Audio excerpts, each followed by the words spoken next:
We're really lucky to have Catherine, who is a local GP, come on the show with us. And hasn't it been great to meet Catherine, Matt? Very good. In fact, there's been a lot of talk about cases and the way we're measuring the response to coronavirus. So we thought it'd be interesting to ask you, Doctor, exactly why we are changing from... I thought we should have been measuring morbid outcomes with coronavirus, but we seem to now be focused purely on cases. Exactly. What are we actually measuring? Exactly. So I've always known a case to be someone with a medical condition or a disease. So a disease process. Now, the way that cases is being used now, it's referring to a positive test result. Right. I even asked the Australian Government Department of Health, what is a case? And they said, quote unquote, it's a positive COVID-19 test result. My understanding is that COVID-19 is a disease, the disease process, and it can be backed by test results, but a disease is not a test result.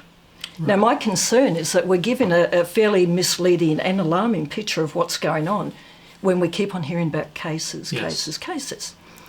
And I've never, ever, in 40 years of practice, known there to be such a fervent push for testing the general public, nor quarantining the healthy, I might add. So what we need to know is, out of the number of cases, well, firstly, how many people are being tested? How many cases out of the number are being tested? How many of them are actually significantly unwell, and how many, sadly, would have succumbed? If we don't have the context and we just hear these numbers of test results, it can give a very misleading picture of what's going on, because a lot of people might assume a case means someone significantly unwell, and it creates alarm. That's what I thought. Exactly. So what? So you're saying that a positive COVID test, what does that actually mean then? Well, exactly. And as I said, I did ask the Australian Government Department of Health what is the case, and they said positive COVID-19 test result. So the test that is used is the reverse transcriptase PCR test, which everyone's heard of now. And it's not even testing the virus, it's testing amplified genetic material that's meant to represent the virus. Right. And of course, like any test, there can be false positives. So a lot of these people who are being tested are perfectly well. Right. And or have mild or little symptoms. So that's what we need to know, how many people are unwell, not test results. And why do you think that they are pushing to get tested so much? I mean, I've seen billboards just everywhere where I live. So I can't imagine how much they're spending on the billboards and the messaging around it. Yes. Why do they want us to get tested so badly? Well, exactly. And firstly, why have we never done this before? We know that influenza, and particularly last year and in 2017, had a very significant morbidity and mortality rate. Why have we not done that before? Why this year with this virus? Now, we know that, as far as I am aware, the lockdowns are on the basis of the number of cases. Yes. Right? Okay. The roadmap out. The roadmap yes. out. The roadmap. Yes, and the latest I heard, it's 5 or less cases per day for 2 consecutive weeks before we can be released.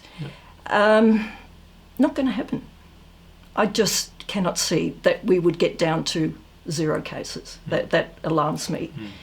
We need to look, as you said, at how many people are unwell from this condition, not how many people are testing positive on a test that is not even testing directly for the virus. Now, we're already in level 4, stage 4 lockdown. So what's next? What's next? I mean, it's not like they're going to be handing out hydroxychloroquine if we have a positive test result. So are they? If the projection is that we won't change our situation until we have under 5 cases, are you basically saying if that stays the same, if that projection stays the same, we're just not going to get out of stage 4 lockdown? Well, it's not for me to say. I just am raising the question. Yeah. Because the whole idea of totally eliminating a single virus out of trillions, to me, is a complete misconception.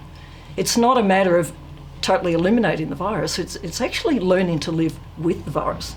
Because we're in a sea of microbiomes in our environment, in our bodies, on our bodies.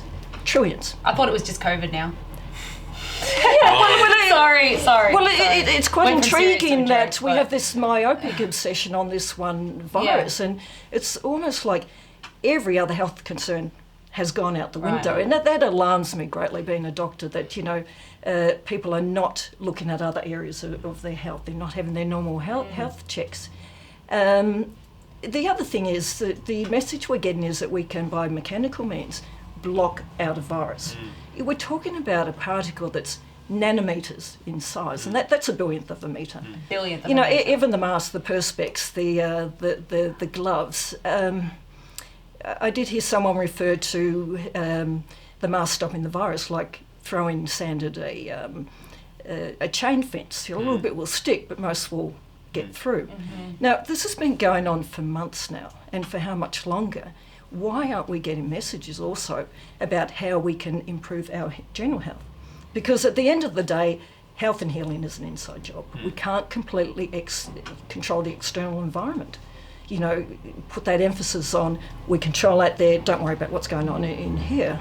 Actually, as a GP, can I just, we don't spend too much time on it, but can you give our audience just 30 seconds or a minute of some really practical things they can do in their homes right now to improve their immune system and their health around what's going on? Yes, I can. The problem is being in the home for so long. Okay. Like we're So go allowed out, outside. an hour, two now? 2 now. Yeah. And my concern about everything that's been suggested is artificial. And what we're getting the message generally that we can't trust nature, we can't trust the wisdom of our own bodies, No. we just have to block out the virus, and we can't trust the wisdom of ourselves particularly. So sure, there are things people can do. Obviously eating well is a start. Yes. Exercising regularly is good. Maintaining some sort of normality, finding some joy, because those endorphins of joy, they are healthful. Yeah. You know, we don't want to talk about, it's politically incorrect to talk about lifestyle, but lifestyle does come into the equation, and so does life years lost. Yeah. It's not all about survival, but we've had this focus on the virus, survival, and the rest. It feels like we've been turned into a state of germaphobes. Yes. There's a lot of fear going on. Exactly. What I have observed is that we've become a culture of fear, and we've been trained to be germ phobic. Sure, we should be respectful of pathogens, and I'm all for common sense measures to help mitigate the spread of the virus or pathogen. But you know, crossing that line from what is common sense and reasonable to what is ridiculous is a whole different question. How do you feel about the fear around this? What I'm observing, Yes. as I said, we've become a culture of fear. And I know what fear does to the body in the long term. So fear's a powerful motivator in the short term. Sure. Absolutely. In the long term, it is not consistent with health. It cannot be. The energies are disparate. And a lot of people, for a variety of reasons, are in that high fear state. The other thing about fear is that when we're in that survival mode, which is a primal state that we all share. Yes. But when we're overtaken by it, our brain defaults to the emotional brain, the limbic system, at the expense of our prefrontal cortices. So we don't think as straight when we're in that state. The funny thing also is that people become addicted to the fear hormones, the fear Really? chemicals. I didn't know it was addictive. Well, this is subconscious, and I'm not Okay. blaming anyone. This is just Sure. how it works. So survival fear is designed for very short-term survival. Like you're running away from a tiger, you're crossing the road, a car comes Sure. careering around. We want that quick survival fear to jump in to save us. We need it. It Yes. keeps us alive. Yes. But when it's maintained for months on end, I know what that does to the body. And these constant fear messages, cases, the mask gives us an image Yes. that we're not safe, we Yes. can't trust our bodies. And I'm very concerned about the image that's given to children because Yeah, they're me much too. more impressionable. Yeah. So- This is very convenient, though, from a political perspective. Fear is the best way to get your political agenda through. Yes. So what do you think we can do from your perspective? I mean, within the bounds of what we're allowed to do, how can we come out of this? Well, I think firstly, we need to ask ourselves a question. What are we willing to trade for promises of physical safety and security? Illusion though it is, because no one can promise us that. And we've seen that people are willing to trade a lot. But when we ask that question, what are we willing to trade? That is the point where we're utterly controllable. Yeah. And we're seeing that because what happens when people are in that, survival fear state for long, they're looking for the external saviour, Yes. the authority, including the medical profession, I might add, that will say, I'll look after you. It's actually quite an infantile state. Now, I'm not blaming anyone, it's just how the brain works. Yes, it's science, really. Yes. Yes. Yes, exactly. So So I don't know if I answered your question, Matt. No, you have.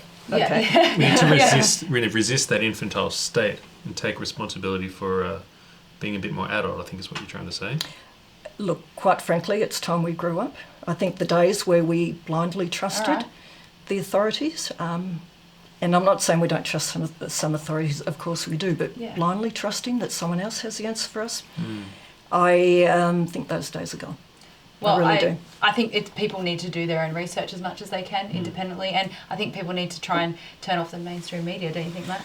Tune into the People's Project, because we tell the truth here. Anyway, thank you so much for coming on, Catherine. We really appreciate the work you're both doing. Voice from a GP. I mean, we're very lucky to have you, so thank you. It's my pleasure. Thank you very much. Okay.